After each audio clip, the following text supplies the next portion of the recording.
Autoline Daily is brought to you by Bridgestone, your journey, our passion, and by Dow Automotive Systems, improving durability and increasing design flexibility with Betamate structural adhesives at dowbetamate.com.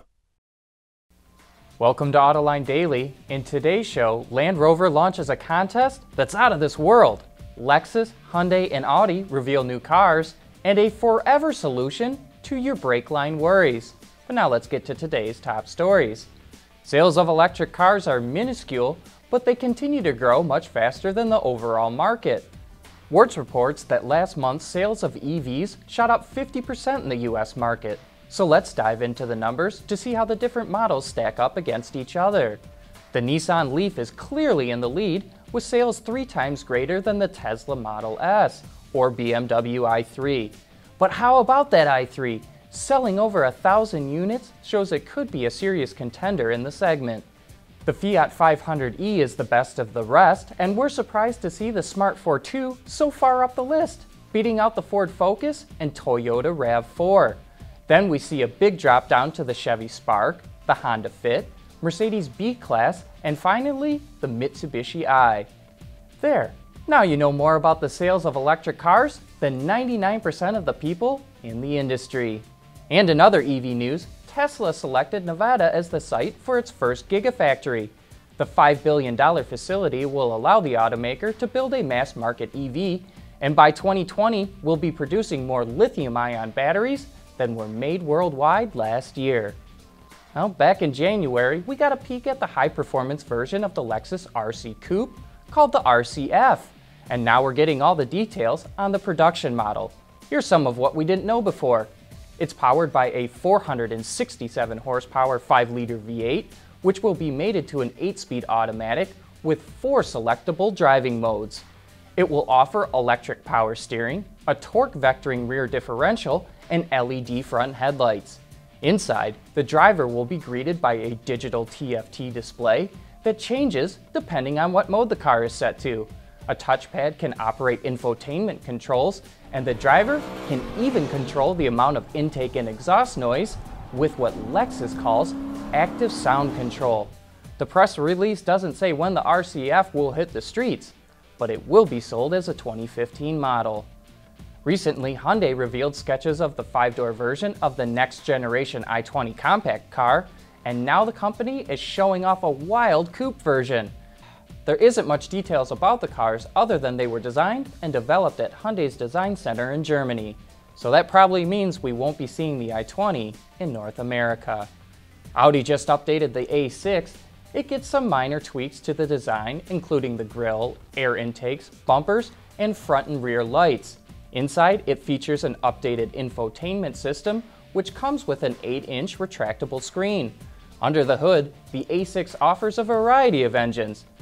3 TFSI units with power ranging from 190 to 333 horses are available, and 5 TDI engines ranging from 150 to 326 horsepower are the other choices. The engines are paired with several different transmissions depending on the setup. These updates are for the European market, so we'll have to wait and see which ones will make it to North America. The A6 goes on sale this fall in Germany with a starting price of 38,400 euros or about $50,000. Earlier this week, Land Rover introduced a new compact SUV called the Discovery Sport, and as a part of that launch, the company unveiled a contest that is out of this world. Land Rover, along with Virgin Galactic, is giving 4 friends the opportunity to travel into space. To enter the competition, you must submit a picture or a 30-second video that demonstrates your spirit of adventure along with the friends in your group to the website www.landrover.com/go-to-space. The competition, which runs until the end of October, is open to residents in 40 countries. Winners will be announced in December. This sounds like a lot of fun to me, and it should be a real blast. Coming up next, I'll take you inside the Autoline garage with a look at a better solution than stainless steel for rusting out brake lines. Here's one of the great things about the all-around performance of our Dueler tires. Excellent traction. Do you need a ladder? Yes, I do. Okay.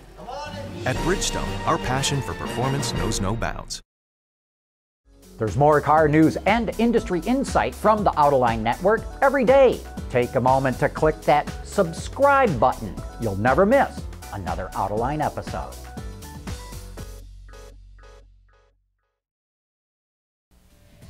Last time in the Autoline garage, I warned about poorly routed brake lines that can rust out. But now I want to tell you about a relatively new product that will get rid of your brake line worries forever. Forever. Forever. Forever. Forever. Autoline Garage is brought to you by Bridgestone. Your journey, our passion. Traditional brake line is made from steel, but as I pointed out last week, it can have its drawbacks. Some of the people in our comments section said that stainless steel line would be best to use because it will last longer than the cheap steel stuff, which is true. But there's yet another alternative that's even better. It's called NiCop and is made up of copper, nickel, iron, and manganese. NiCop is DOT approved, meets SAE standards, and has the strength and structural integrity of steel line. Its main selling points are it does not rust or corrode and is much easier to bend than steel line.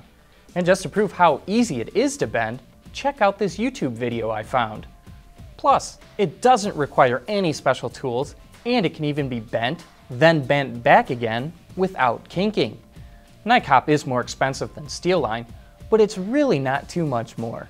Even still, some of you may say that steel brake line is really not that hard to work with, so why should I spend the extra money? I say the ease of use and the amount of time it can save you will far outweigh the extra cost. Not to mention, if you've ever had the unfortunate task of making fuel, oil, or transmission lines, which are harder to bend because they're a larger diameter and sometimes need to be more precisely made, you can really start to see the benefits of NiCop. Other than the slightly higher price, there is one drawback. You have to be more careful flaring the ends of the line because it's such a soft material. It needs a straight cut, so make sure your cutting tool cuts true and don't reef down on your flaring tool when making the flare. I did make an improper flare just to show you what it would look like. So if you ever need to replace any steel line, try out NiCop. It's all I ever use and it will make your life a whole lot easier. But that's it for today's show. Thanks for watching and have a great weekend.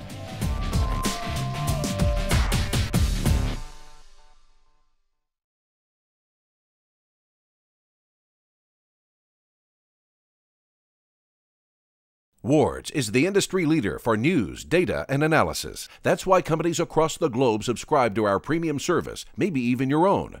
Log in for subscriber access now. Check your company's intranet for details and rely on wardsauto.com to keep you informed.